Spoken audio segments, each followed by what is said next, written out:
ভাৰতীয় দলৰ pace bowler Mohammad Shami অষ্ট্ৰেলিয়াৰ বিৰুদ্ধে ছেমিফাইনেলখনত এইগৰাকী মহম্মদ শামীয়ে 3টা উইকেট দখল কৰিবলৈ সক্ষম হ'ল। কিন্তু সেইদিনাখনেই এটা বিতৰ্কত সাঙুৰ খাই পৰিল মহম্মদ শামী। বিতৰ্কটো হ'ল ৰোজা মাহত তেওঁ ৰোজা নাৰাখিলে।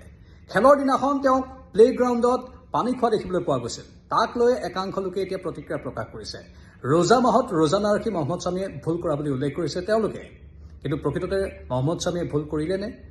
মহম্মদ শামীয়ে সিদিনাখন ৰোজা নাৰাখি কি মহাভুল কৰিলে আপোনালোকে কমেণ্ট বক্সত কমেণ্ট কৰি জনাব পাৰে। আমি সকলোৰে মতামত বিচাৰিম।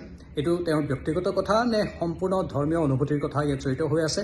অৱশ্যে ইছলাম ধৰ্মৰ একাংশ লোকে কৈছে যে কাজা কৰিব পাৰি, কাজা কৰাৰ থল আছে। অৰ্থাৎ এই ৰোজাটো পাছত তেওঁ পৰৱৰ্তী সময়ত কাজা কৰি সেই নিয়মবোৰ পালন কৰিব পাৰিব। তাত বিশেষ কোনো ধৰণৰ আহুকাল নাই বুলিও একাংশই কৈছে। কিন্তু আমি আপোনালোকৰ মতামত বিচাৰিছোঁ আৰু কিছু সময়ৰ পাছতেই এই সন্দৰ্ভত এটা পোনপটীয়া সম্প্ৰচাৰ লৈ আহিম আমি নিউজ 18 অসম নৰ্থ ইষ্টত।